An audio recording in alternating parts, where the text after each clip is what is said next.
So an Irish author by the name of Samuel Beckett once said, ever tried, ever failed, no matter, try again, fail better. So most of us will do anything about anything to avoid being wrong, but what if we're wrong about that? So today we'll look at how embracing mistakes allow you to learn and grow quickly into the person you want to be. And pretty much I'll be talking about how getting better at failing will eventually make you better at succeeding. So by learning to view mistakes as one step closer to progress, you'll no longer feel failure. And then also, if you don't feel failure because of that, you've developed a way to learn from each of those mistakes. Then you'll be much more. You'll be able to quickly develop and transform yourself to the person you want to be quicker. So I used to become very nervous and very anxious whenever I felt even the possibility of failure, whether it be academically, professionally, personally even. And it really was kind of paralyzing. And I worked for Cutco, you guys know probably. It's you just cold call people on the phone and sell knives to them and whatnot. And I was pretty nervous calling all my parents and family and stuff, because they have you literally call everybody on your phone list. So I was like, oh, what is this? I don't want them to think I'm stupid or whatever, but it ended up not being that bad, because each time we get a little better, and then it's just a funny conversation at Christmas or whatever. But yeah, to understand the importance of mistakes for progress and excellence, it's first necessary to consider how the fear of failure negatively affects the mind, and then decision making, and then also how error-centered learning is the best way towards getting better at something. So let's first start with talking about how we generally think and feel about mistakes, and then how those perceptions affect our decision making. At a young age, it's found that someone's emotional capability to handle failure is an early determinant of classroom success. And then Suzanne Denham, an expert in child and infant development, conducted a study at George Mason University about how preschoolers' social emotional learning predicts their early classroom success.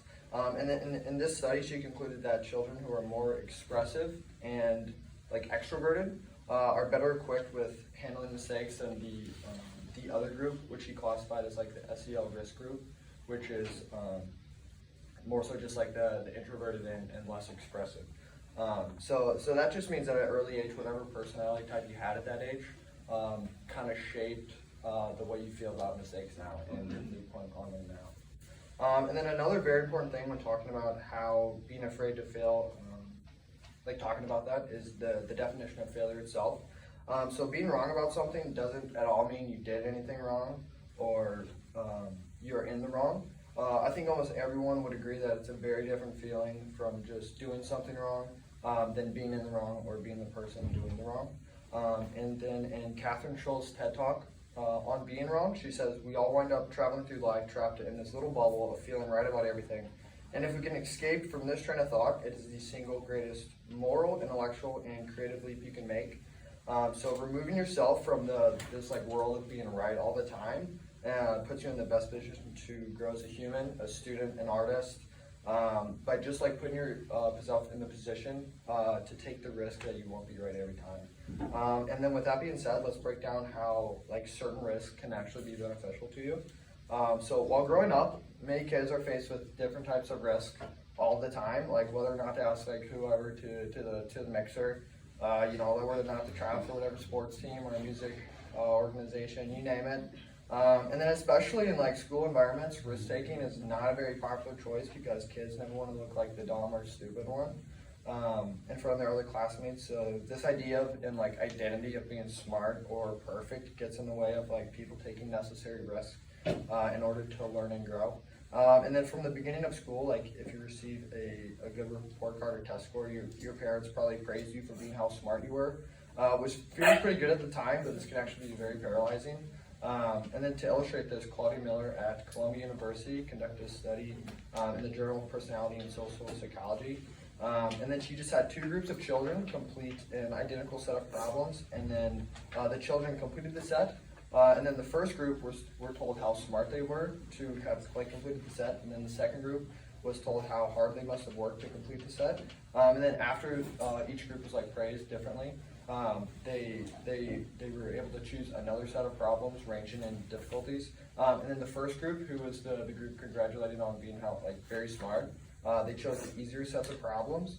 And then the second group of children, congratulated for their hard work, chose the more difficult set of problems, which obviously leads to better learning. And then this study really shows how being called intelligent or smart creates this like bubble of being right most of the time, leading kids away from taking those necessary risks to learn. So in order to become smarter, you just have to be a little stupid, at least at the beginning. Mm-hmm. Yeah.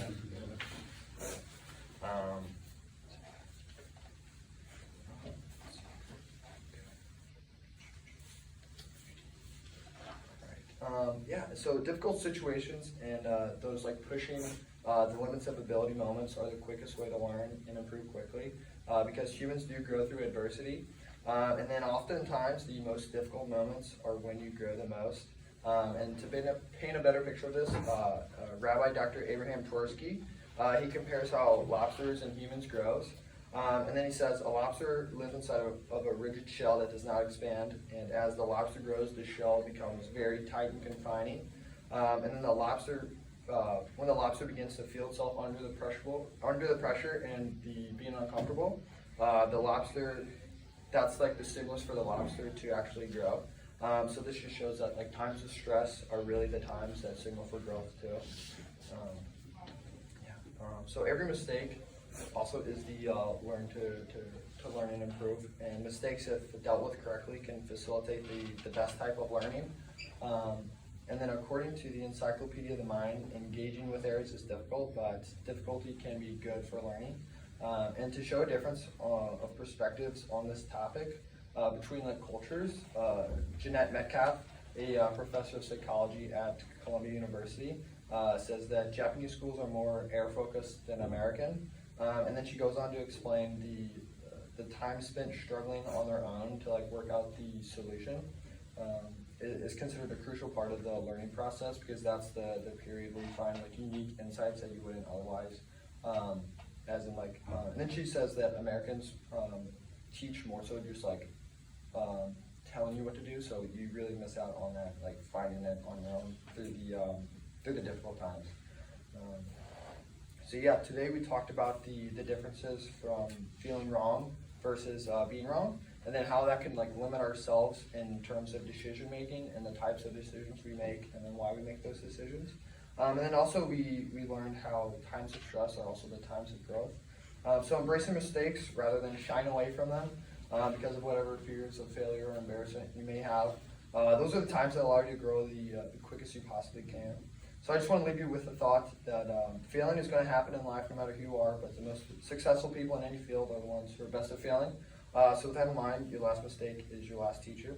So next time you fail or don't get the result you expected, just think of like that moment to teach you in the future.